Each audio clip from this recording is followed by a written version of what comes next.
All right, thanks everybody for being here. We'll run through the agenda and answer any questions and get ready for our meeting at 6 o'clock. All right, first off, we have approval of minutes, February 8th, 2021, 5 p.m. work session, and February 12th, 2021, 8:30 a.m. special called work session. Any questions? All right, next we have public hearing, resolution number 21-11, 211 7th Avenue Northwest demolition resolution. No changes on that, but we can talk about it. Okay. Make sure it's good with all of that. Any questions for David?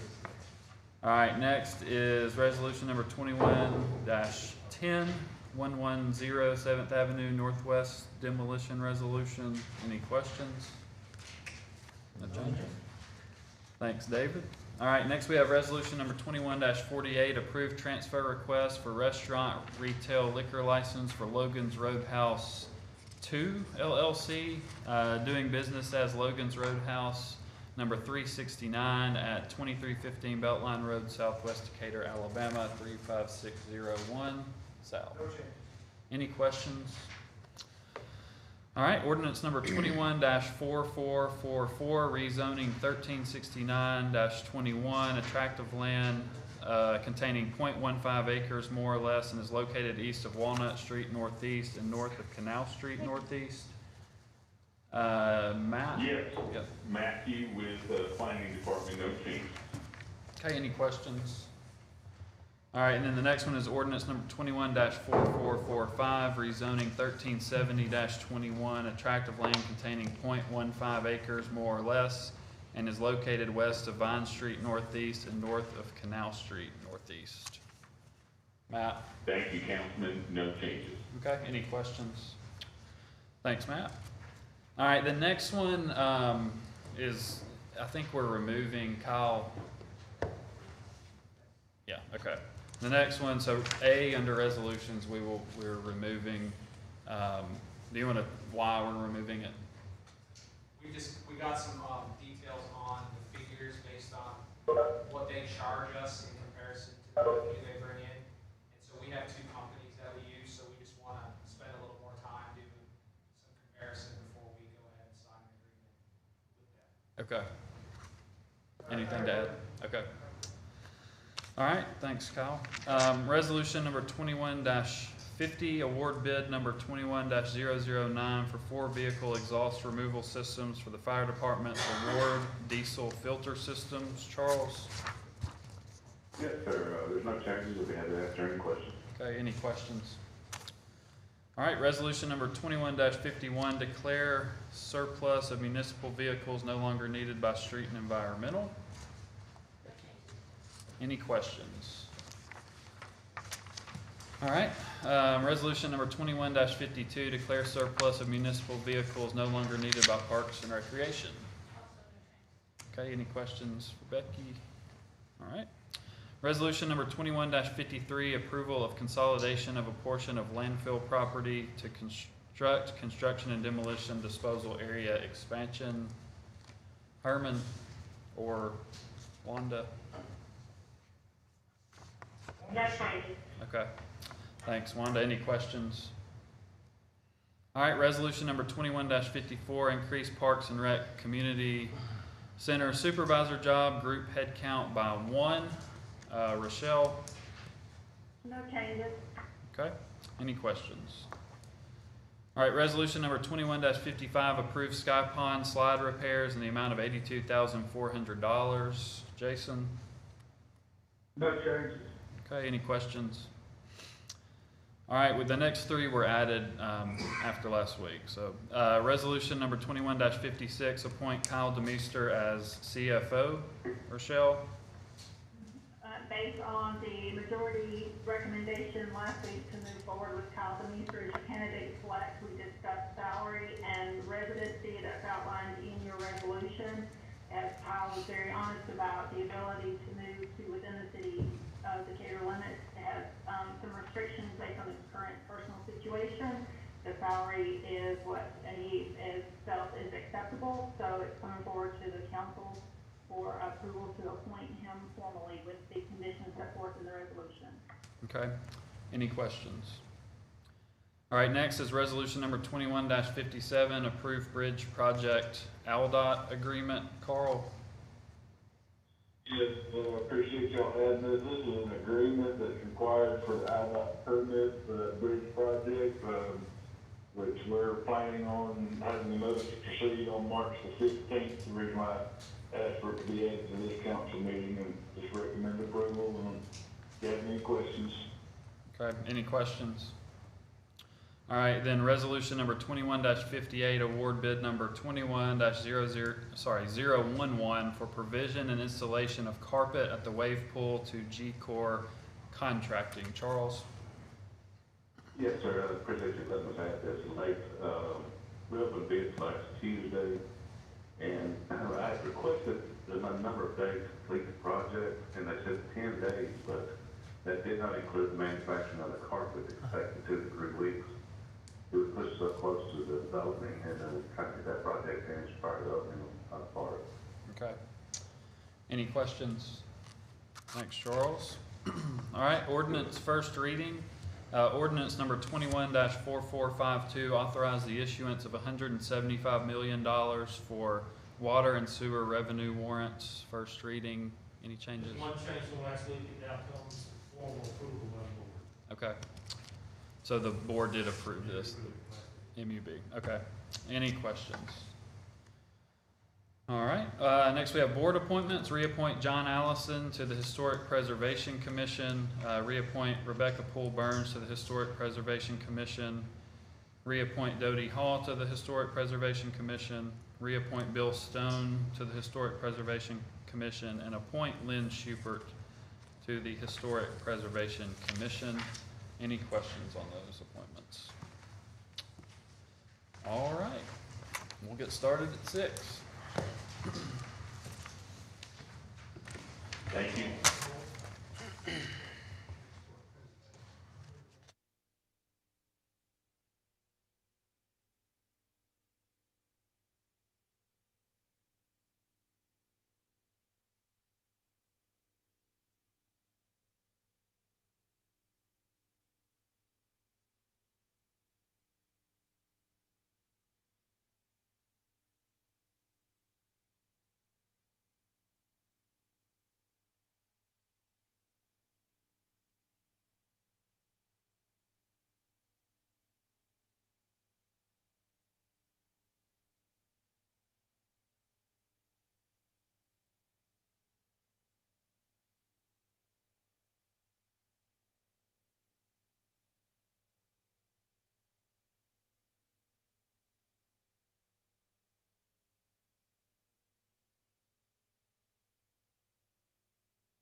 Yes. Nobody knew. All right, we'll call the meeting to order.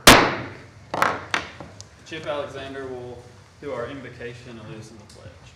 Let's pray. Dear Lord, thank you. Thank you that you are God and that we are not. Thank you that you are in control of everything that we do and that there are no surprises. Thank you for the free gift of salvation that comes through your Son and your Son alone. Thank you for appointing this group to lead the city. We know that our leaders serve at your desire and at your request, and we thank you for giving us this group.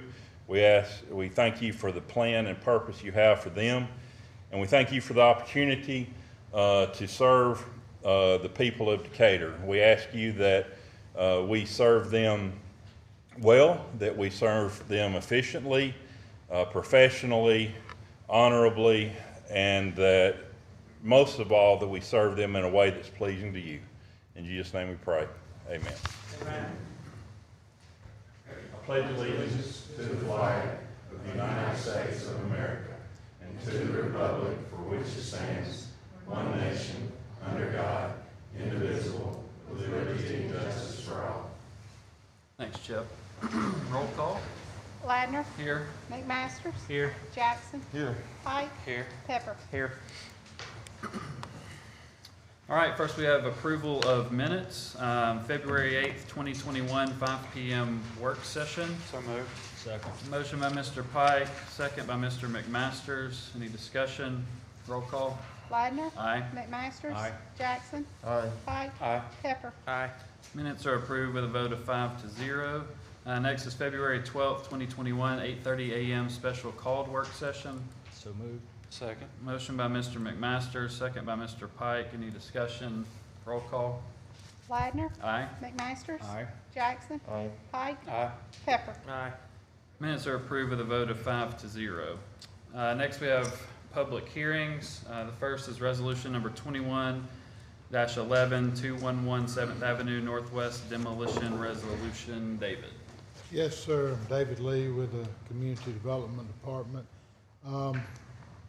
This particular unsafe building was condemned back in April of 2019.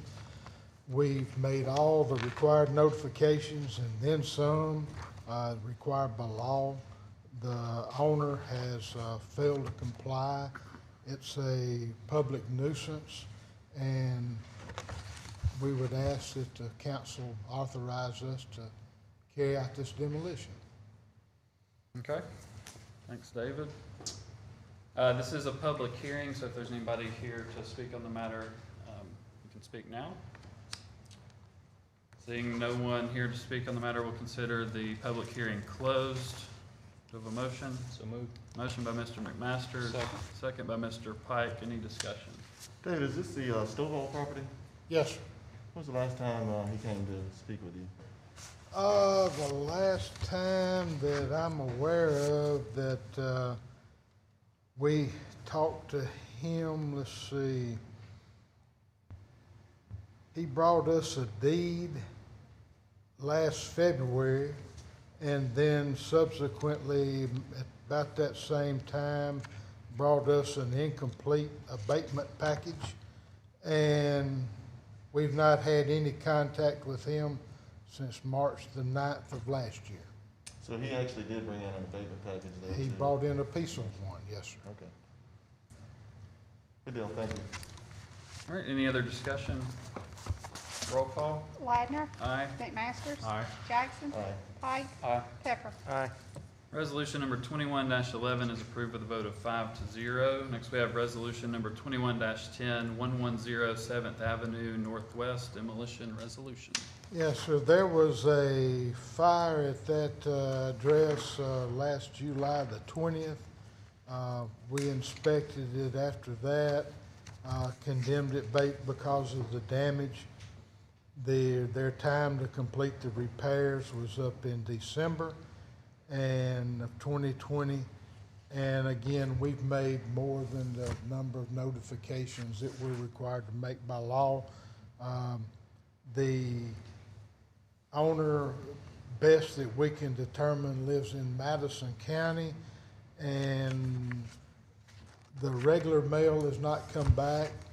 We've never received the certified mail return on that. That was done months ago, but everything's been posted as well on the structure. So again, it's a nuisance. They've not moved towards making the repairs, and we would ask that the council authorize the demolition of this property as well. Okay. This is a public hearing, so if there's anyone here to speak, you can speak now. Seeing no one here to speak, we'll consider the public hearing closed. So moved. Motion by Mr. McMasters. Second. Second by Mr. Pike. Any discussion? David, I was thinking this was a local owner, it's not? The owner that we have of record, was a Monty Phillips hyphenated Gunterman, and it's in care of a Tara Martin, which makes me think this, I believe there was a tax sale involved as well. Okay. That was the last deed that we had, and we'd never had any contact verbally or phone calls with that owner. Thank you. All right, any other discussion? Roll call. Ladner. Aye. McMasters. Aye. Jackson. Aye. Pike. Aye. Pepper. Aye. Resolution number 21-10 is approved with a vote of 5-0. Thanks, David. All right, next we have resolution number 21-48, approved transfer request for restaurant retail liquor license for Logan's Roadhouse 2 LLC, doing business as Logan's Roadhouse number 369 at 2315 Beltline Road Southwest, Decatur, Alabama 35601. Good evening, Council President, Council. Sal Hassel, Revenue Department. This is a transfer request, transfer of alcohol license from Logan's Roadhouse Incorporated to Logan's Roadhouse 2 LLC, and it's recommended for approval. Okay, this is a public hearing. If there's anybody here to speak on the matter, speak now. Seeing no one here to speak, we'll consider the public hearing closed. Do you have a motion? So moved. Motion by Mr. Pike, second by Mr. McMasters. Any discussion? Roll call. Ladner. Aye. McMasters. Aye. Jackson. Aye. Pike. Aye. Pepper. Aye. Resolution number 21-48 is approved with a vote of 5-0. Thank you. Thanks, Sal. Okay, the next two are kind of to one topic. If nobody objects, we'll hold a public hearing for both of them together, but we'll vote on each one separately, if everybody's okay with that. Okay. First, I have ordinance number 21-4444, rezoning 1369-21, a tract of land containing 0.15 acres more or less, and is located east of Walnut Street Northeast and north of Canal Street Northeast. And then we have ordinance number 21-4445, rezoning 1370-21, a tract of land containing 0.15 acres more or less, and is located west of Vine Street Northeast and north of Canal Street Northeast. Matt. Yes, thank you very much, council and mayor. Yes, thank you for putting them together too, because they really are together.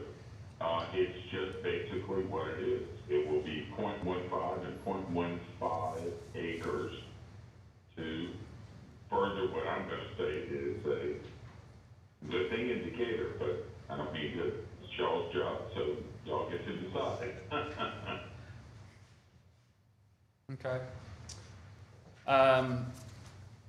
This is a public hearing for both of these.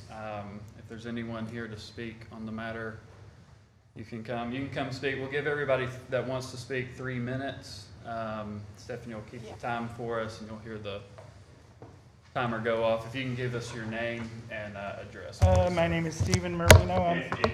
Councilman, if you don't mind me saying this, we do have other people on the line. Crystal Brown from Chamber of Commerce, and also the Historic Preservation Carol Swope will be here in case anyone has any questions. Yeah, they're in here, Matt. Thank you. Okay, thank you, sir. My name is Stephen Marino. I live at 611 Canal, the property that abuts this tract of land. I was here for the hearing back in January. Basically, I'm going to limit my speech because I don't expect anything different's going to happen than happened the last time. But my concern is this tract of land was part of the historic district of Old Decatur. And it was recently purchased by, I can't remember the name of the company that purchased the units on Vine Street and Canal. They're changing the plat from an R3H, which is the Vine Street access, and they're wanting to change that to a business district. My question is, or not question, my argument in this is, you already have multi-unit residential built on this property, and as according to the last meeting, we were told that the experimental term was only because you were allowing access to the parking lot for the subdivision that's being planned. And my question is, if you've already got residential already on that track, why do you have to change it to business? Okay, that's number one. The other thing is, we were informed at that time that the alley, which is going to be used behind the properties that are on Canal Street, is going to be used to access the parking lot. According to the renderings, that is, excuse me, the access on that side of the tract of land is going to be, I think it's 20 feet wide, whereas that's up coming from Walnut. If you come in from the other side, it's going to be 15 feet wide, excuse me. The Vine Street is 20 feet. My question is, if you're now saying the alley is a street, is there not, doesn't a street have to have certain width and curbs and drainage included? So now that's basically what my question is. And if you do make it a street, do you take that 12 feet that you have on the front side of a building and through eminent domain say, okay, well, if we want to, we can take half of your backyard? Not my property, because I don't have that problem. The other thing is the rezoning will also change the line for the business district, for the entertainment district, which means people can drink right up to my back fence, okay? The 3 minutes just ran up, but if you have one more thought if you finish up. It's a little bit frustrating because you don't, there are 7 plots of land. I emailed all of these questions to all of these council members that have been sitting there for decades. Yet this plot of land is owned, it's one of the tracts is owned by a senator in this state. And it's only been within the past year and a half that he has purchased the property and now is changing the designation to meet his needs. Okay. That's all I've got to say. Thank you. Anyone else like to speak? And I just say I appreciate his thoughts, that those are good thoughts for this project. Thanks, Matt. Crystal, can you say your name and address? Good evening, Council. Crystal Brown with the Decatur Morgan County Chamber of Commerce, 515 6th Avenue, Decatur.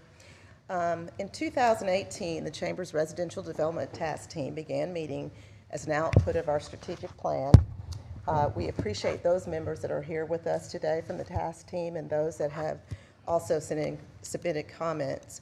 Our mission is simply put, but it's still a work in progress, to create an environment that will foster the demand for builders and developers to bring new quality residential developments to Decatur in an effort to capitalize on the imminent growth in our region.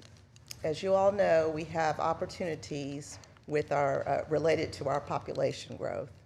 The Alabama Center for Real Estate report, which I just pulled for January, shows that Decatur's housing demand is up 31% year over year. Our median sales prices are up 29% year over year. But unfortunately, our inventory is down 55% year over year. We all desire a vibrant and healthy community, and to that end, it is necessary for us to seek out quality developers and with our partners and advocate for them when we find them.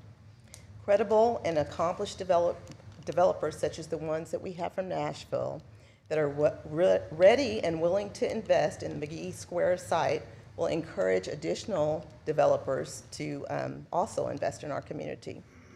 They are offering desired quality of life amenities that we've talked about over and over again, that folks are requesting and seeking, both young and established. The McGee Square developers have spent numerous hours in our community talking to many people, visiting with business owners and such, and they understand the investments that have been made in our downtown and our city center. We believe that their development will be respectful to our historic district and add value to the current neighborhood. We appreciate your leadership, and we respectfully ask you to approve the rezoning for the McGee Square development. Thank you all. Thank you. You can come, Joe.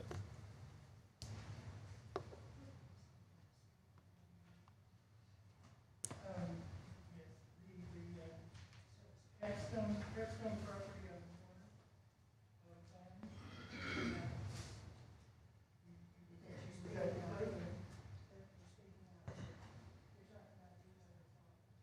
The apartments, yes, not the development.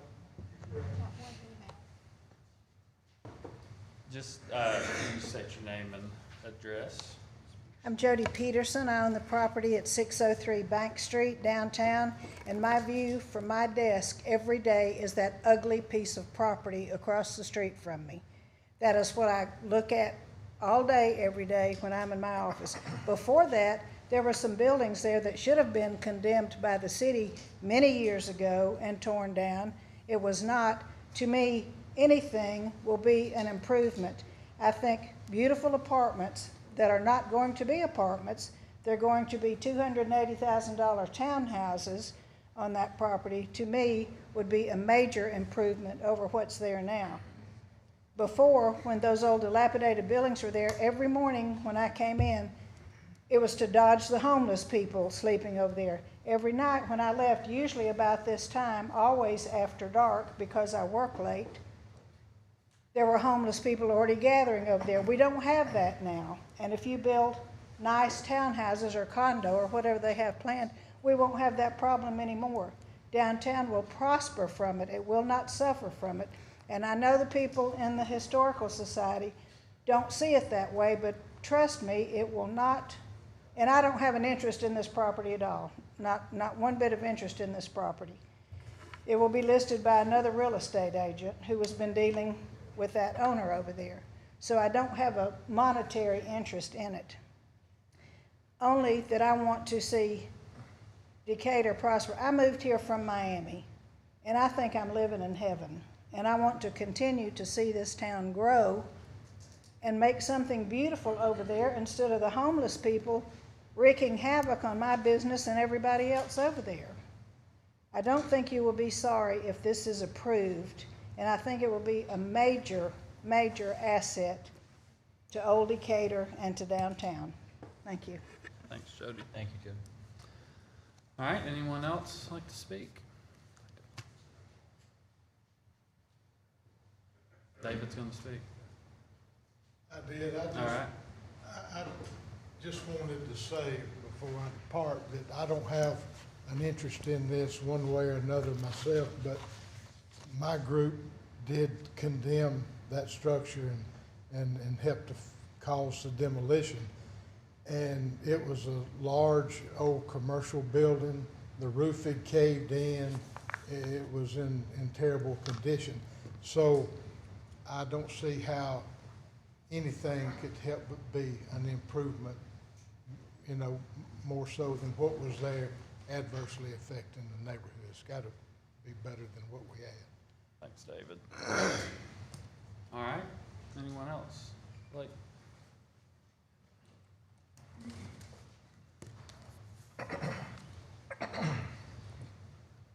My name is Blake McAnally. I'm with Purite McAnally, 310 8th Avenue Northeast. I represent the developers and owners of the property. And just to address a couple of things that have been brought up this evening, only one of these properties is a historic property. There were 3 properties that make up the total of the development, and really less than 15% of this property as existed prior to this application was historic. The rest of it was already B5 or just R3. With respect to the Vine Street side, that is a private drive. It's not a street. And it's 20 feet wide because it's two-way, because traffic will come in and out that driveway. On the Walnut Street side, as was mentioned, there are 2 public alley right-of-ways on both the west and the east side of the block. So traffic can be able to come in or out either side. May end up being one way, but it is a public right-of-way with road improvements in it, so technically it is a city alley and a public alley. And that's all I had, unless you had questions. Thanks, Blake. Okay, anyone else like to speak? I also have an email. Okay. I am Jamie Reeves with Merritt House Realty at 113 2nd Avenue, downtown Decatur. I too am, of course, in favor of this project as well. With all that we have going on right now in the real estate market, or the lack thereof, any project that's going to, first of all, prosper anything that we can have in the real estate mind, me and my team are definitely there for. And especially with everything that's going on in downtown and all the people that we're seeing move here and are so excited about downtown, we too support this and honor each of you and thank you for your vote in support of this. Thanks. Thank you.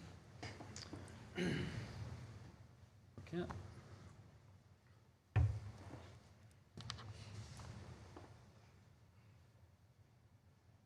Kent Lawrence, 2614 Red Bank Road, and I just want to represent the Planning Commission today and clear up one question about the A&E district. Rezoning this will not increase the size of the A&E district. It's already defined, and this portion will not become part of the A&E district, so it will not make it closer to the gentleman's home. Kent, do you mind just talking about why to B5? That's come up a lot. Okay, R3 is a single family designation, and so is R3H. And that's why this doesn't work as an R3, because this is townhomes, and townhomes are not allowed in R3. The multifamily that is there now is a grandfathered situation, or that was there was grandfathered. And once it's removed, then that grandfather statute goes away. So it has to be rezoned to a B5, or the reason they're asking for the B5 is because B5 does allow for townhomes. And it has no parking requirements in B5. Okay, thanks, Kent.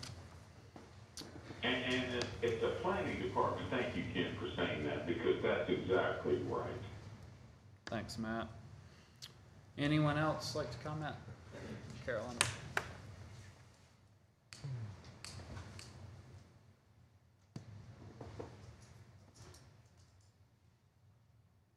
Caroline Swope, the Historic Preservation Specialist for the city, and I'm representing the Historic Preservation Commission tonight.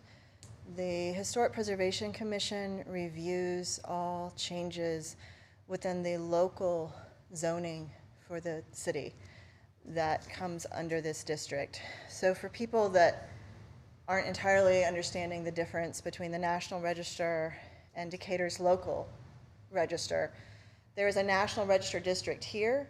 It encompasses both Bank Street, which is commercial, and Old Decatur, which is residential.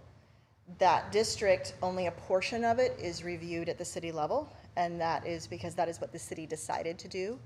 That has nothing to do with the National Register overlay. That is something that in 1990, the municipality decided to look specifically at that. Within that residential portion, this particular site, these lots that they want to combine, 25% of them are within the local overview. The other 75% are outside of the local overview. Having said that, the developers met with the commission in, I believe it was November. The commission, they talked about their plans. They listened to some of the concerns with the drawings that they were shown. The developers worked with me and the commission to come up with facade improvements that the commission voted in favor of. So the commission has reviewed it. It went through review twice under us. They are pleased with the resulting facades. If you can, yeah, stay. We have an email. I'm just going to read the email, and I think it would need to go to you. Okay. If this is a question we got from Brenda Henson, emailed in a question. If these rezoning ordinances are approved, will the approvals allow the future proposed townhome property owners to be exempt from the regulations set forth by the Historic Preservation Commission for the Old Decatur Historic District homeowners? And if so, will the townhomes operate under covenants set forth by a homeowners association? So I can't answer the question about the covenants with the homeowners because I don't know that. In terms of the zoning, and this was a discussion both with the planning department, I think BOZA, maybe it was a BOZA pre-meeting, there was a discussion, I'm trying to remember, it was a month or so ago. You have this 25% that does have the overview, the overlay, 75% doesn't. And there was a discussion about, does the city want to require that the entire project gets design review from the commission? That is within council's purview on how that council wants to handle that. Right now, working with the developer, we've approved one set of drawings, but yes, once these are sold, once they go out, that can change. And so really this is a question, and we had this at sort of the city level, where does council want this to go? You have something that is pushed right up against a local design review.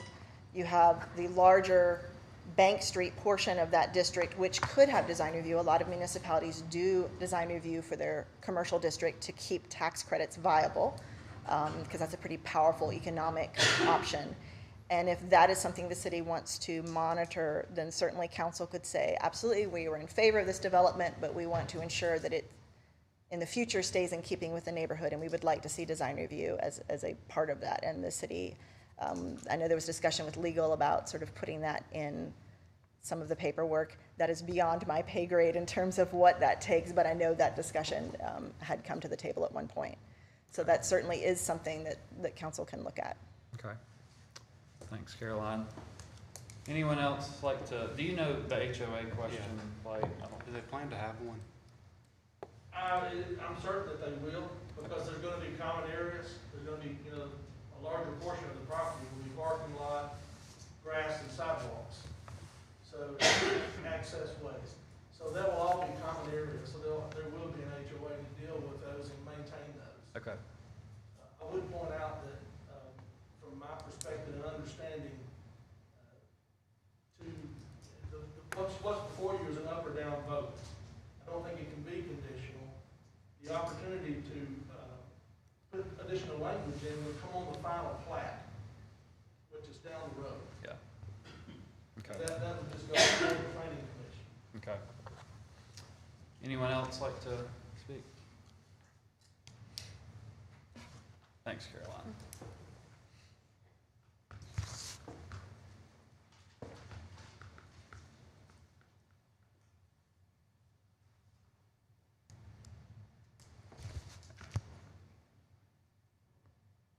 Good evening. My name is Miracle Osborne. I live on 1147 Way Through the Woods Southwest. Really, I'm here just to say, first of all, when I came back to Decatur about 5 years ago, I had no intentions of staying here. When I came here and I met the people and I saw how Decatur had turned around, I was very excited. I was like, this is something I think I want to be a part of, and that's what kept me here. I've had the opportunity to work with the Residential Housing Task Force, with the chamber, with the JC, and just to see, and the DDRA, and just to see the single vision that Decatur has had, and one of those being to bring about better housing. When you look in the One Decatur plan specifically, I love marking things off my checklist. When I look at the One Decatur plan and the things that we want to mark off, one of the things is housing. If you look up housing, it's actually, I think in a One Decatur plan, about 186 times, which tells me, okay, this is of importance. And so even though I don't live in this area that we're looking at, I will say if this place was here when I was looking for a home, it probably would have been number one when I placed the check out. So just as a young professional, someone in the area, somebody who is invested in Decatur and wants to stay here, I think this is going to be a great opportunity. I'm currently an HR manager, and I see people come through all the time, and it's, well, where do you want to live? And they end up going to Madison, end up going to Huntsville. They love the downtown, but there's really nowhere for them.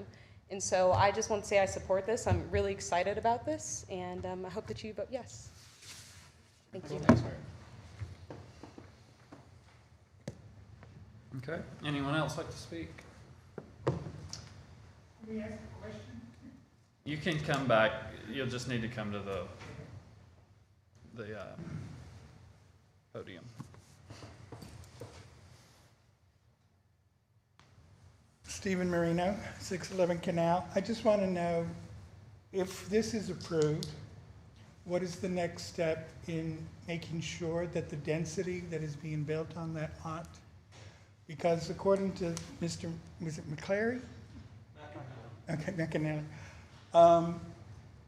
He says that there are green spaces. According to the plot that's presented, or the artist rendering, 50% of the land is going to be covered in concrete. The rest is going to be covered in structures. So we're basically saying, you know, we have a One Decatur plan that was put in effect in 2018. Yet just 2 weeks ago or 3 weeks ago, we see what happened with our sewage bills, and going from a 20-year plan to a 10-year plan. So to say, at the last meeting, Mr. McAnally, you said everything was cleared, that our infrastructure can handle it. Well, that obviously is not the case if our One Decatur plan has already changed within the past month. We're also talking about a density population increase of 300%. There is no other block in the downtown area that has gone from 25 residents to having close to probably 80 or 90, if we assume. And the parking from the adjacent plot is supposed to be included, according to Mr. McNally, in the parking for the residents of the McGee Square, from the residents on Vine Street and Canal Street, which are 8 apartment units. And if you basically say 2 cars per unit for the 18 units, that's 36, plus another 16 from those 2 buildings, you're now putting over 50-something parking spaces. And this is without anybody having any guests. So parking is going to become a nightmare. And as for the lady who said she's been looking out of her business at these buildings, I've been looking at those same businesses for 30 years too. I have lived in Boston. I have lived in Fort Lauderdale, Florida. I have seen what development happens when you force it into a neighborhood. And you're not developing, because you're not going to see that property. If you can address us. When that property is built, the Bank Street, there are 2 properties, one next to the, I forget if it's called, there's a gas station on the corner, and there's another empty lot between that and the, I don't know if it's called the Heritage Building. Archives. That, when that land is developed, what she sees on Bank Street is not going to be what she sees. That's all. Thank you. Okay. Any other speakers? Anyone wants to speak? If you want to. Can I just say one other thing as the planning department? We are always interested in what everyone has to say. So thank you for everything. Thanks, Matt. Blake. Since I was addressed directly, I need to correct a few things that you heard. We never stated that this would be 50% green space. The property is less than 20% green space now, and it will be a little bit less than that. With respect to parking, we have 42 spaces planned. That's 2 per 18 units plus 8 spaces requested by the adjacent apartment complex, and those will be inside the complex property. Beyond that, there is a county-owned lot on Bank Street.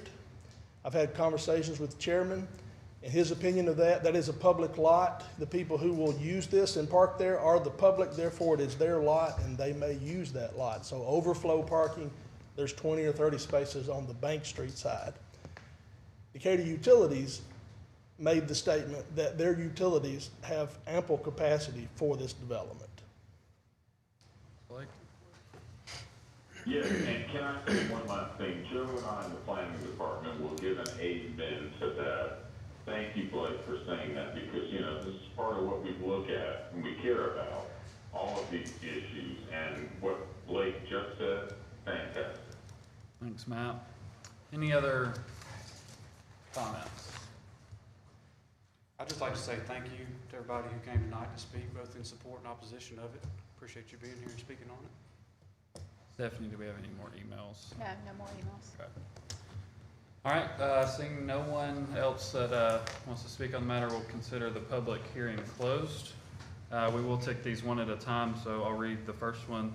Ordinance number 21-4444, rezoning 1369-21, tract of land containing 0.15 acres more or less, and is located east of Walnut Street, northeast, and north of Canal Street, northeast. So moved. Motion by Mr. McMasters. Second. Second by Mr. Pepper. Any discussion?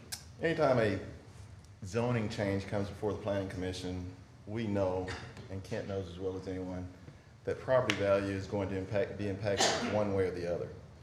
And I think that a lot of the conversation that I've had with people who have called me about this issue have said that they feel that in some way or another, that their property value is going to be impacted adversely with this move. Now, that may or may not be true, but the fact of the matter is that anytime anybody moves into a neighborhood, and what I heard tonight was basically everyone who spoke on this issue, except for one person, did not live in that neighborhood. And the person who sent the email did live in the neighborhood, but very few people who actually spoke tonight lived in the neighborhood, so they won't necessarily be impacted by it like people who live in the neighborhood. Regardless of what we think, if we don't live in that neighborhood, the people who live there should have a reasonable expectation when they purchase a property that this is kind of what it's going to be throughout time. And I'm not saying that nothing should change, but I'm simply saying that there should be a reasonable expectation. My understanding is that several of the council members have met with the developer. I didn't have that opportunity and don't know that I would have, but our job is not to meet the needs of the developer. Our job is to meet the needs of the citizens who reside in our city. And I think that from my contact, the number of people who have contacted me have overwhelmingly said that they oppose this. So I don't live in that neighborhood, but I do have to trust that the people who do live in this neighborhood and who have reached out to me should have say as to what goes on in their neighborhood. Yeah, and I'm sorry, we have gotten numerous emails from people in support, and I think some lived on that street, but I wasn't planning on reading all of those emails, but if some of the other council members wants to do that, they can feel free. No, I've heard from multiple people, both in Old Decatur and surrounding areas, in support of this, as well as others from outside. So I do feel like I've gotten 13 emails in support. Of those, 5 were within that neighborhood, 4 phone calls in support, 2 in opposition, and 3 emails in opposition. Okay. Any other discussion? Roll call. Ladner. Aye. McMasters. Aye. Jackson. No. Pike. Aye. Pepper. Aye. Ordinance number 21-4444 is approved with a vote of 4 to 1. Next we have ordinance number 21-4445, rezoning 1370-21, tract of land containing 0.15 acres more or less and located west of Vine Street northeast and north of Canal Street northeast. So moved. Motion by Mr. McMasters. Second. Second by Mr. Pike. Any other discussion? Roll call. Ladner. Aye. McMasters. Aye. Jackson. No. Pike. Aye. Pepper. Aye. Ordinance number 21-4445 is approved with a vote of 4-1. Thank you to everyone that came to speak on the matter. Okay, next we have Thank you, Matt. Next we have resolutions. The first one, we're removing A, which Kyle talked to us about earlier. Any questions on that one while we're removed? Okay. Move on to the next one, resolution number 21-50, award bid number 21-009 for 4 vehicle exhaust removal systems for the fire department to Ward diesel filter systems. Charles? Yes, Council President Ladner, council members and mayor, I'm Charles Booth, first manager from the city. We solicited bids for exhaust cleaning systems for the fire department, 4 units, and, excuse me, the total expenditure is $34,955.24. Recommend award to Ward diesel filter systems. Okay, thanks, Charles. Do we have a motion? Motion by Mr. Pepper. Second. Second by Mr. Pike. Any discussion? Roll call. Leidner. Aye. McMasters. Aye. Jackson. Aye. Pike. Aye. Pepper. Resolution number 21-50 is approved with a vote of 5-0. All right, next we have resolution number 21-51, declare surplus of municipal vehicles no longer needed by Street and Environmental. Becky? Yes, Becky Thompson, Purchasing Department.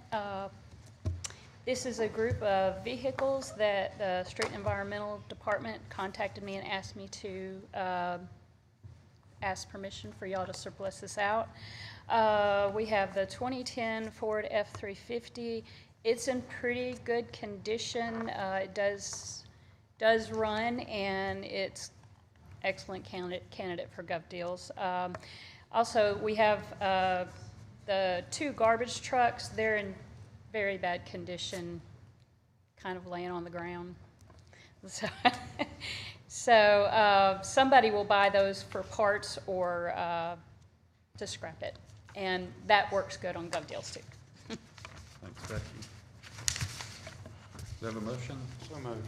Motion by Mr. Pike. Second. Second by Mr. McMasters. Any discussion? Roll call. Leidner. Aye. McMasters. Aye. Jackson. Aye. Pike. Aye. Pepper. Resolution number 21-51 is approved with a vote of 5-0. Next we have resolution number 21-52, declare surplus of municipal vehicles no longer needed by Parks and Recreation. Becky? Yes, I'm sorry, I misspoke there. It's actually equipment. I should have. Okay. It's a forklift and a stump grinder and a Turfco top dresser. And the stump grinder and the Turfco top dresser both need repair work. Actually, all 3 of them need repair work. The first one, the forklift, as you can see, it's from 1984, and it needs repair work, and it's in pretty rough shape. But someone will buy it on Gov Deals. Okay. Chip, we'll just need to make that adjustment on of equipment. Instead of, Okay. yeah. Okay. All right. Do I have a motion? So moved. Motion by Mr. McMasters. Second. Second by Mr. Pike. Any discussion? Roll call. Leidner. Aye. McMasters. Aye. Jackson. Aye. Pike. Aye. Pepper. Aye. Resolution number 21-52 is approved with a vote of 5-0. Thank you. Thanks, Becky.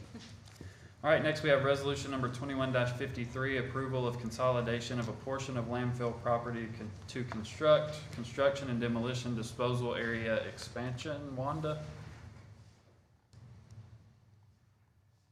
Yes, sir. Wanda Tyler, landfill and recycling. We're requesting that you authorize us to continue with the paperwork and the necessary documents in order to expand the construction and demolition disposal area of the landfill. This resolution is asking that we subdivide and consolidate a portion of the landfill property that is jointly owned by the city of Decatur and also Morgan County, in order to continue with this expansion. The exhibits and also the forms are attached. Okay, thanks, Wanda. Do we have a motion? So moved. Motion by Mr. Pike, Second by Mr. McMasters. Any discussion? Roll call. Ladner. Aye. McMasters. Aye. Jackson. Aye. Pike. Aye. Pepper. Aye. Resolution number 21-53 is approved with a vote of 5-0. Resolution number 21-54, increase Parks and Rec Community Center supervisor job, group headcount +1. Rochelle? Yes, this is a proposal to increase the approved headcount mix for this position by one position to help Parks and Recreation with their lifeguard training and supervision. And Jason hopefully is on the line to discuss it in more detail or answer questions. Yes, ma'am, I'm here for any questions. Okay. We have a motion. So moved. Motion by Mr. Pike, Second. second by Mr. McMasters. Any discussion? Jason, just again, this is 50-50 between Point Mallard and the Parks and Recreation. Parks and Rec. Okay. Okay, roll call. Ladner. Aye. McMasters. Aye. Jackson. Aye. Pike. Aye. Pepper. Aye. Resolution number 21-54 is approved with a vote of 5-0. Resolution number 21-55 approves Sky Pond slide repairs in the amount of $82,400. Jason? Jason Lay, Director of Parks and Recreation.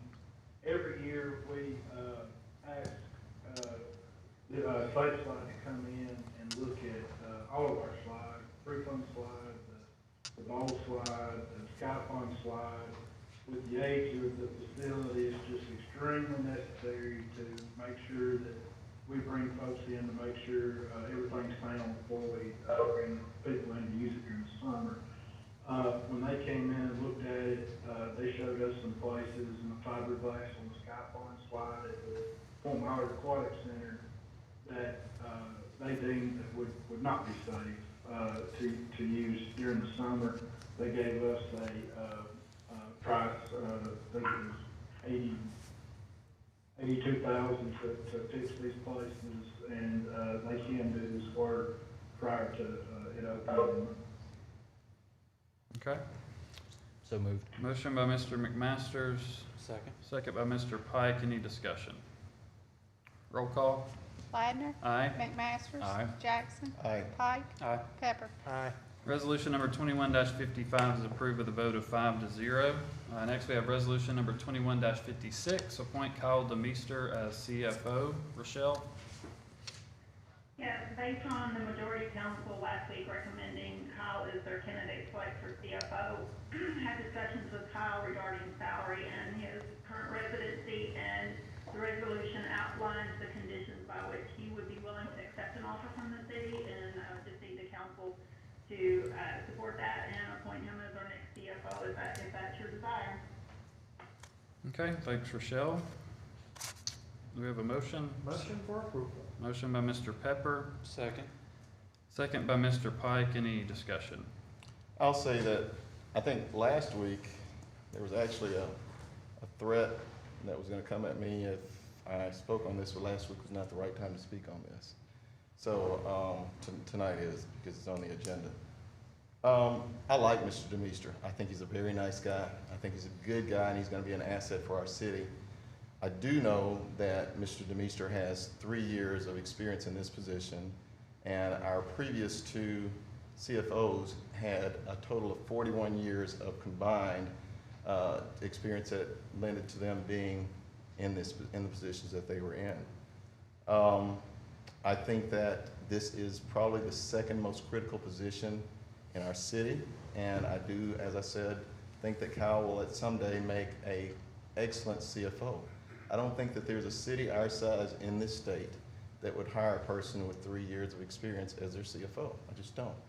And apparently other people saw it differently. I thought that Kyle was not the most qualified candidate in the application process. Mr. Davidson came with much more experience, much more knowledge, and much more background, much more understanding of our CAFR, of the CAFR process, of our budgeting process. And so I don't know that Mr. DeMeester, and again, no slight on him, but I don't think that he was the most qualified candidate. I think that we've opened a Pandora's door. And when we start allowing our department heads to not live in this city, we have 13 department heads with an average salary of about $100,000. That's $1.3 million potentially that could be outside of our community, along with the salaries of their spouses that won't be spent necessarily in this community. I think that the fact that we added this to the agenda tonight lacks transparency. I think that this process that we have as a council, I've been here long enough to know when the council met for an hour before an agenda, and that was it. That was the only work session that we had. And this was set up so that things would not be added to the agenda last minute unless it was absolutely a requirement. Sometimes we have grant situations that require that, and to do it in a timely manner, I don't think that this is one of those things. So I think that, I hope that Kyle does well. He'll have my support when he comes in into this position. But Kyle, I just don't think that you were the most qualified person, and I don't think that you're quite prepared for this yet. And I hope that I'm wrong, but I think that we're kind of stepping out on a limb by hiring someone with that lack of experience. So that's where I am. Okay, thanks, Mr. Jackson. Any other discussion?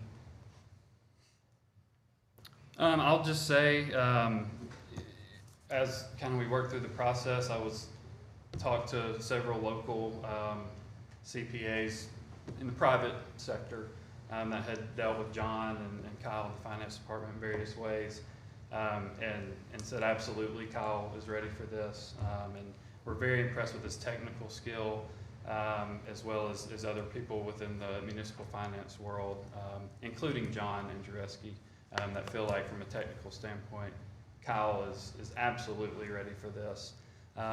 Mr. Davidson, I thought, brought up a good point actually in his interview, that this municipal jobs in general, there's a shortage of people. There's just not a lot of people that are out there wanting to be a municipal CFO. They want to be a CFO, but not a municipal CFO. And Kyle is going to be a star. And if we miss out on him right now, he's going to be a star somewhere. And I'm glad, I hope, he will be a star for us. So I think it's an outstanding hire if we are able to approve this tonight. I think both from a technical standpoint, again, I'm not that person to make that judgment, but people that absolutely are qualified to make that judgment have told me he's ready from a technical standpoint. From a leadership, Kyle talked about servant leadership in his interview. It's not all about Kyle. It's about making that department and all the people around him successful. And that's what I want to hear. When somebody's talking about relationships with other people, I don't want to hear about things constantly getting worse for them. I want to hear about how they're going to build relationships and lift other people up. And that's what Kyle said. So we've all gotten to work with him. Mr. Jackson's gotten to work with him for longer than we have, but I've always been very impressed with Kyle's character and values. And that's just as important for me. Kind of technical is, you got to have it. And those people tell me he's got it. Then it becomes values, character, leadership, and I've seen him do that. So that's all I got to say. Any other discussion? I'll just say that I'm extremely excited to have you as hopefully our next CFO, and that anytime I've ever had an issue when it comes to anything with finance, that every time I've went to you, you've always been spot on with an answer, and if you haven't been spot on with an answer, you've gotten me one by the end of the day, or you've looked into it and researched it and always gotten back with something. Even if you couldn't find anything, you always got back to me with something. I've talked to folks that are outside of the city or within the city. I talked to many of the employees here at the city and didn't hear a single bad thing. I've heard nothing but good things, and everybody's excited to have you on and hopefully our next CFO. So I'm extremely excited to see how this night plays out. Okay, any other discussion? Kyle, I'd just like to say thank you, for going through this process, the work you've done for the city, and the work that I think you'll continue to do for the city. So, thanks. You got anything? I feel like it's a round robin. Yeah, no, it's what impressed me the most about Kyle was his willingness to just be transparent with his family situation. I realize that there have been traditions and resolutions in place about residency A year ago, I was in the same boat. I adamantly felt that if you were a department head here, you should live here. But after going through the process and seeing how it works, I changed my mind. We are turning into a metro area. We're competing with private businesses. What once worked 30 years ago doesn't work now if we want the best talent. And with Kyle being in-house, that meant a lot to me because there's no learning curve. So I'm eager to get to work. Okay, any other discussion? Roll call. Ladner. Aye. McMasters. Aye. Jackson. No. Pike. Aye. Pepper. Aye. Resolution number 21-56 is approved with a vote of 4-1. Congratulations, Kyle. Congrats, Kyle.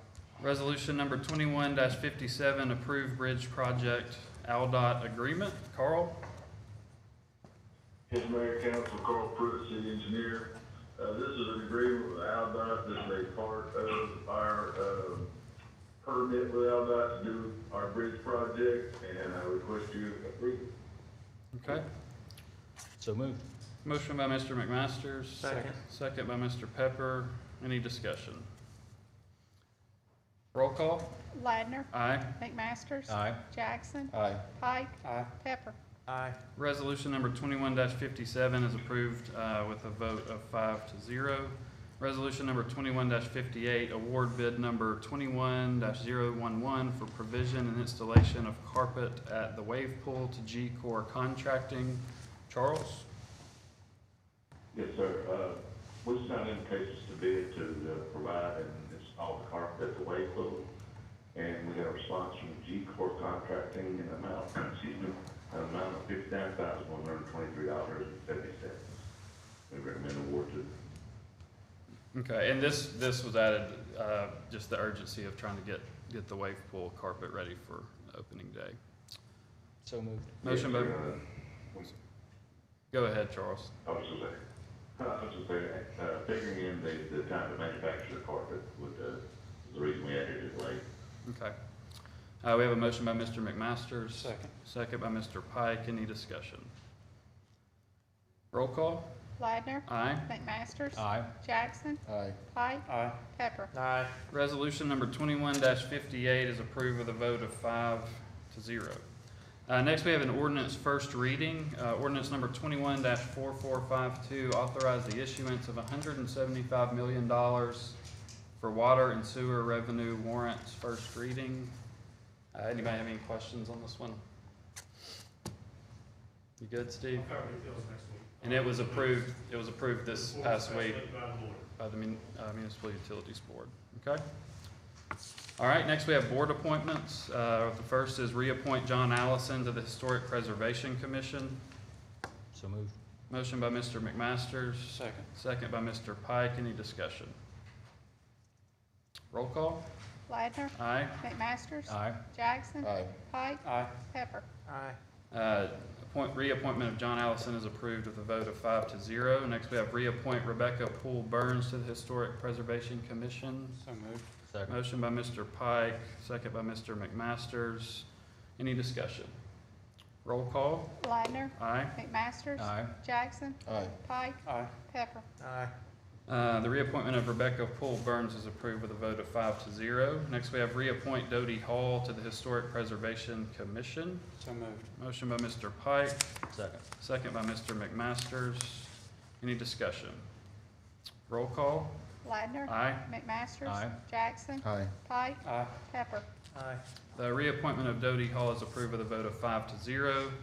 Next, we have reappoint Bill Stone to the Historic Preservation Commission. So moved. Second by Mr. Pike. I'm sorry, motion by Mr. Pike. Second. Second by Mr. McMasters. Any discussion? Roll call. Ladner. Aye. McMasters. Aye. Jackson. Aye. Pike. Aye. Pepper. Aye. The reappointment of Bill Stone is approved with a vote of 5-0. Next, we have appoint Lynn Schubert to the Historic Preservation Commission. So moved. Motion by Mr. McMasters. Second. Second by Mr. Pike. Any discussion? Other than this one, Stephanie, these are all second term appointments, correct? Let's see. Some of them are actually Some, longer than some that. actually are longer. Bill Stone, it's his third term, Okay, and. but they've served full terms already is my Yes, question. they have served That's full what I terms know. already. They have to have on the commission certain disciplines. I'm aware of that. Yeah, I appreciate that, but I just wanted to, okay, thank you. Okay, any other discussion? Roll call. Ladner. Aye. McMasters. Aye. Jackson. Aye. Pike. Aye. Pepper. Aye. The appointment of Lynn Schubert is approved with a vote of 5-0. Next regular work session will be on March 8th, 2021 at 5 p.m. The next regular council meeting will be on March 15th, 2021 at 10 a.m. Anything else from directors? I had one thing, Councilman Jackson, he was discussing the work at Tri-Brand, and I wanted to thank him for bringing that up. That same crew, Billy Williams and Ian Minor, when we had the ice storms, they were part of the crew. I also want to bring up the Decatur Utilities tree crews, the work they did also, keeping people's power on and making sure that, roads stay open and all that. They did a great job while that was going on. I just wanted to know things.